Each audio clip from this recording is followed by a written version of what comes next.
Olá, esse é Diego News, o seu resumo de notícias do mundo dos vinhos e bebidas, e vamos às principais notícias dessa semana. A partir de uma ação coletiva que foi impetrada lá em 2022, o TJ do Rio Grande do Sul manteve uma proibição para o uso do herbicida 2,4-D em toda a campanha gaúcha, ou a menos de 50 metros de distância de plantações de uvas e maçãs em todo o estado do Rio Grande do Sul. Essa ação ela surgiu a partir de grandes perdas que foram registradas por produtores na região da campanha, em função da derivação desse herbicida. Esse herbicida ele é muito utilizado no cultivo de soja, e lá na campanha gaúcha tem muito cultivo de soja e de outros grãos, e quando esse herbicida ele é aplicado do jeito errado, no momento errado, quando você tem muito vento, você tem a derivação, que é quando o vento carrega esse herbicida para plantações próximas.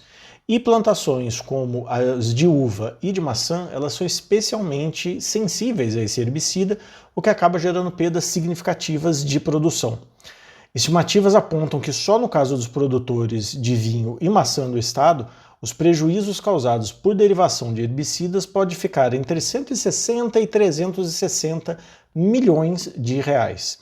A decisão foi uma resposta a um recurso do governo do Rio Grande do Sul que desejava a liberação do herbicida, alegando que já tem instrumentos de fiscalização para evitar o uso inadequado, mas a justiça entendeu que o governo não estabeleceu as medidas adequadas e não comprovou que tem essas medidas de fiscalização em funcionamento, de forma que o uso do herbicida só poderá voltar a ser liberado quando o governo do Rio Grande do Sul comprovar que tem os mecanismos de fiscalização para garantir que não haja o uso incorreto nas plantações de todo o estado, em particular da campanha gaúcha. E essa semana a revista americana Wine Enthusiast publicou pela primeira vez uma lista de restaurantes de destaque em vinícolas pelo mundo, e com uma presença brasileira. A revista usualmente fazia todos os anos uma publicação de bons restaurantes para vinho e focando apenas em restaurantes dos Estados Unidos. Mas decidiu esse ano fazer uma lista global e focando nos restaurantes que oferecem uma experiência dentro de vinícolas em todo o mundo. E o Brasil marcou presença com um restaurante, talvez uma região um pouco inusitada. O restaurante brasileiro que aparece na Wine Enthusiast é o Arenito, que está localizado na Vinícola Uva, lá em Mucugê, na Chapada Diamantina, no interior da Bahia. O Arenito ele foi inaugurado pouco após a abertura da vinícola ao público, ali no ano de 2022. A Vinícola Uva é uma vinícola lindíssima, tem uma arquitetura espetacular, inserida numa paisagem muito especial. Na minha opinião pessoal, é a vinícola mais bonita do Brasil, quando você junta tanto a arquitetura, quanto a paisagem, quanto o local onde ela está inserida, e essa premiação ajuda a trazer um pouco mais de atenção para o trabalho que o pessoal da uva vem desenvolvendo lá em Mucugê, que, claro, além de ter uma vinícola muito bonita, faz vinhos bem interessantes também. A ideia da Wine Enthusiast é publicar essa listagem de restaurantes de vinícolas todos os anos. E enquanto isso, na Itália, os vários consórcios, os consórcios, as instituições que representam e que regulam a produção em cada uma das regiões produtoras da Itália, estão reduzindo os rendimentos máximos permitidos para a safra 2026 e até para além, justamente visando ampliar o controle nos estoques excessivos de vinho na Itália. Dados apontam que a Itália tem hoje mais de 49 milhões de hectolitros de vinho em excesso armazenados nas suas vinícolas, o que torna necessária a implementação de tais medidas.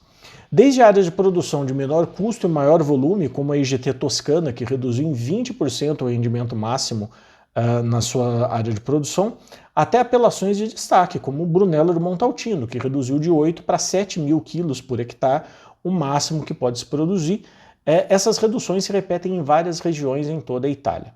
Na Toscana, em todas as principais regiões produtoras, foram feitas reduções. E também há reduções em outras regiões expressivas em termos de volume de produção, como o Vêneto e o Piemonte.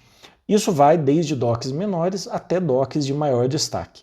Dessas regiões que eu citei, até o momento, a única exceção são as DOCGs Barolo e Barbaresco, que não tiveram redução. Mas mesmo DOCs importantes do Piemonte, para a produção de Barbera, Dolcetto, entre outros, tiveram reduções de pelo menos 10% no seu rendimento máximo para a próxima safra. E a justiça austríaca pode julgar inconstitucional o sistema de classificação de vinhedos no país, que utiliza as nomenclaturas Erste Lage e Grosse Lage para designar os seus vinhedos de mais elevada qualidade. O questionamento partiu de um produtor insatisfeito, que ele alega que a classificação cria diferenças ilegais entre as propriedades, valorizando aquelas propriedades que têm essa classificação e piorando o valor de mercado de outras. O produtor, obviamente, só está insatisfeito porque a propriedade dele não está classificada. E claro, se a sua propriedade produz um produto que todo mundo quer e que tem mais qualidade, é natural que ela se valorize. Porém, a alegação é que esse processo precisaria obrigatoriamente, o processo de demarcação desses vinhedos precisaria obrigatoriamente de uma supervisão estatal, sendo que hoje são os órgãos de vinho do país, né, que são privados, que são associações ali entre os produtores, que implementam tais medidas, e está aí a raiz da reclamação desse produtor que levou isso para as cortes na Áustria. Não há uma previsão para uma decisão final da justiça austríaca nessa questão. E ali do ladinho da Áustria, os produtores da Eslováquia estão preocupados com a infestação do Glass-Winged Sharpshooter, um insetinho que chega nos vinhedos e que é o responsável por espalhar a doença conhecida como Flavescence dorée, que leva à morte dos vinhedos e que tem sido um problema e uma dor de cabeça para regiões produtoras em todo o mundo. Cerca de 75% dos vinhedos da Eslováquia já identificaram a presença do inseto, embora apenas cerca de 100 hectares tenham que ter sido extirpados. Quando o inseto todos os produtores são obrigados a instalar armadilhas, né, para identificar o inseto. Quando o inseto é identificado, é necessário fazer uma série de análises nos vinhedos, e se a doença é identificada, o produtor necessariamente tem que extirpar o vinhedo, queimar todo o material vegetal e não pode plantar nada de videira, de parreira, de porta-enxerto naquele terreno por pelo menos 2 anos. A chegada da doença tem o potencial de gerar custos muito grandes justamente por isso, porque além do produtor perder tudo, ele ainda fica 2 anos sem poder produzir. Ali do lado, na Áustria, que eu acabei de citar, tem tido problemas com alguns produtores reclamando da lentidão de aplicação de medidas, como, por exemplo, as ordens de extirpação, além de multas relativamente baixas para os produtores que não cumprem essas ordens. Hoje, na Áustria, a multa para o produtor que não faz a extirpação de um vinhedo doente é de 6.000 euros por hectare. Porém, o custo para extirpar esse vinhedo pode chegar a 10.000 euros por hectare, ou seja, a multa está baixa, está mais baixa do que o custo da remoção em si. E uma decisão essa semana da justiça chinesa, numa decisão que não está diretamente ligada a vinhos e bebidas, pode marcar uma mudança na forma como o governo chinês encara a proteção às marcas contra a falsificação. A decisão de uma corte local essa semana foi em relação a uma ação movida pela LVMH contra o uso do logotipo da Louis Vuitton por uma empresa de laticínios local, que vinha utilizando o logo em algumas das suas embalagens. E a decisão da justiça resultou em uma multa de 1 bilhão com B e meio de dólares para a empresa. Valor que é visto não só como reparação de danos para a LVMH, mas também como um sinal claro para o mercado, um sinal claro para as empresas de que, olha, agora a gente vai levar a sério esse negócio de proteção de marcas por aqui. A permissividade da China com a produção de itens, né, de produtos falsificados, pode estar acabando justamente no momento em que marcas chinesas começam a sair aí para o mercado. Aqui no Brasil a gente tem visto muitos carros chineses, e a China, claro, vai se preocupar com a proteção das suas marcas no exterior. A medida anima especialmente os produtores de bebidas de custo mais elevado, como vinhos e destilados, que são usualmente vítimas desses esquemas de falsificação.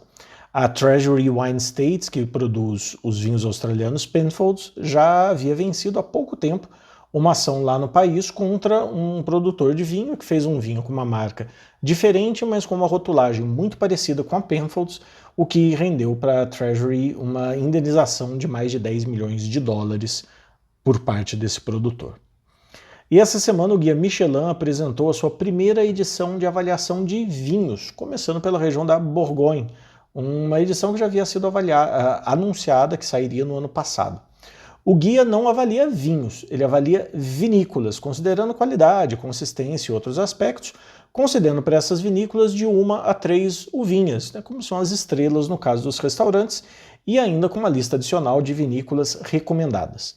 Nessa primeira edição do guia foram recomendadas 32 vinícolas da Borgonha, 33 vinícolas receberam a classificação de uma uvinha, como por exemplo Jadot, Armand Rousseau, Melca Musée, Domaine de Lambret, entre outras.